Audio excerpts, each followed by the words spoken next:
2 फरवरी 2024 में तमिल के जाने माने एक्टर थलापति विजय ने अपनी पार्टी बनाई टीवी के यानी कि तमिलगा वेत्री खाजिगम। साथ ही अपनी पार्टी की पहली एनिवर्सरी मनाने के लिए थलापति ने इस साल 25 फरवरी को महाबलीपुरम में एक ग्रैंड मीटिंग रखी थी। उनके इस कार्यक्रम में कई सारे मेहमान आए थे, लेकिन एक खबर तब बनी जब विजय के साथ स्टेज पर जनसुराज पार्टी के नेता प्रशांत किशोर भी नजर आए। तमिलनाडु में अगले साल विधानसभा चुनाव होने वाले हैं और डीएमके कांग्रेस अलायंस के विजय रथ को बीजेपी पिछली बार नहीं रोक पाई थी और जयललिता के बाद एआईडीएमके ऐसी स्थिति में नहीं है कि मुकाबला कर सके। विपक्ष की जगह लेने और स्टालिन के अल्टरनेटिव बनने के लिए थलापति विजय मैदान में आए हैं। लेकिन इस सियासी अटकलों के क्या मायने हैं? क्यों प्रशांत किशोर ने थलापति विजय से मुलाकात की? ये सब आपको बताएंगे, लेकिन उससे पहले आप हमारे चैनल द हिंदी टॉप को सब्सक्राइब करें, बेल आइकन दबाना ना भूलें ताकि आप तक पहुंचे हमारी हर खबर सबसे पहले। आपको बता दें कि अब फिल्मों से लंबा ब्रेक लेकर विजय थलापति राजनीति में एंट्री कर चुके हैं। अपनी पार्टी बनाई टीवी के, जो अगले साल होने वाले चुनावों की खूब जोरों शोरों से तैयारी कर रही है। साउथ में विजय थलापति एक अपनी जबरदस्त फैन फॉलोइंग के बदौलत ही एक प्लान तैयार कर रहे हैं, वो भी प्रशांत किशोर के साथ। इधर प्रशांत किशोर का थलापति की पार्टी की पहली एनिवर्सरी में आने का एक पॉलिटिकल स्ट्रेटजी की तरह माना जाता है। देश भर में जिताऊ कैंपेन बनाने वाले प्रशांत किशोर अब टीवी के का एक रोड मैप तैयार कर रहे हैं। इवेंट के दौरान विजय ने बीजेपी डीएमके को गेट आउट करने वाला एक साइन बोर्ड भी साइन किया। केंद्र और राज्य सरकार का नाम लिए बिना साइन बोर्ड पर एक सीक्रेट अलायंस का इशारा किया था। अब ध्यान देने वाली बात यह है कि इस साइन बोर्ड पर प्रशांत किशोर साइन करने से कतराते हुए और बचते हुए नजर आए। जब उनको साइन करने के लिए कहा गया तो उन्होंने अपने कदम पीछे खींच लिए। इसका वीडियो भी सोशल मीडिया पर तेजी से वायरल हो रहा है।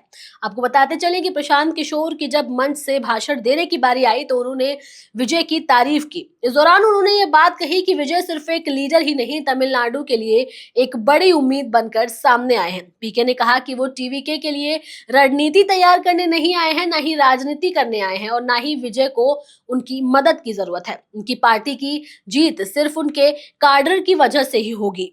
पीके के लिए ये जंग निजी है क्योंकि वो साउथ के पॉपुलर बिहारी का टैग एमएस धोनी से छीनना चाहते हैं।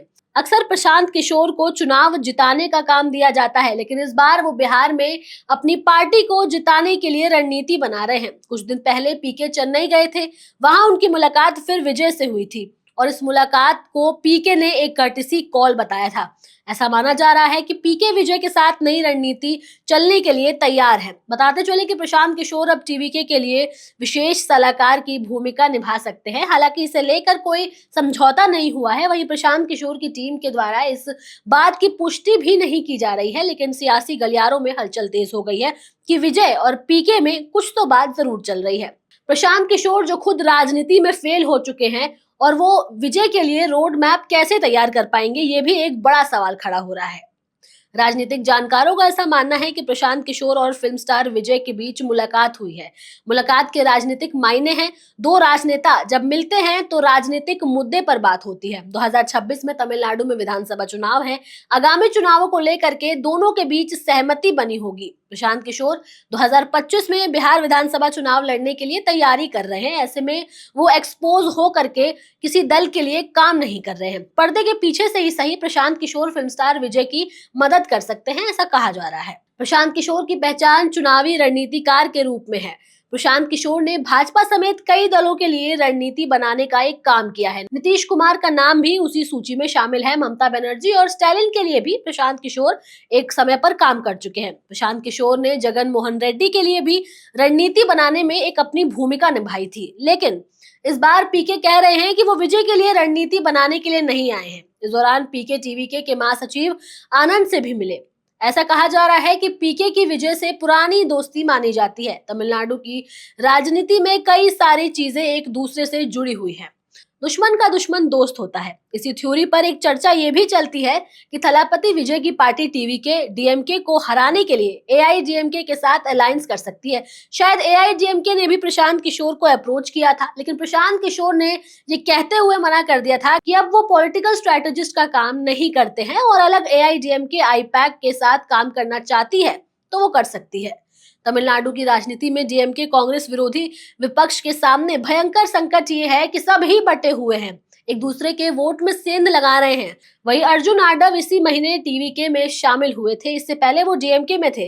विवादों के साथ वो बाहर निकले।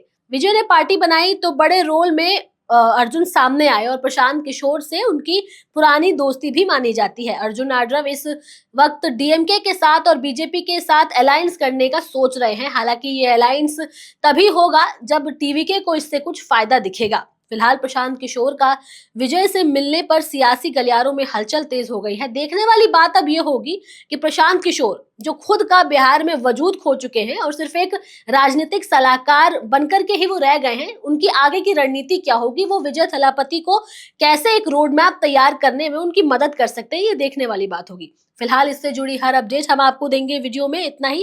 मेरे साथ कैमरा पर मेरा साथ दे रहे थे मेरे साथी शिव कुमार, मैं आपके साथ तनु चतुर्वेदी। जाते जाते आप अपनी राय हमें कमेंट सेक्शन में जरूर दें। हमारे चैनल द हिंदी टॉप को सब्सक्राइब करें। हमें एक्स यानी ट्विटर, फेसबुक और इंस्टाग्राम पर भी फॉलो करें।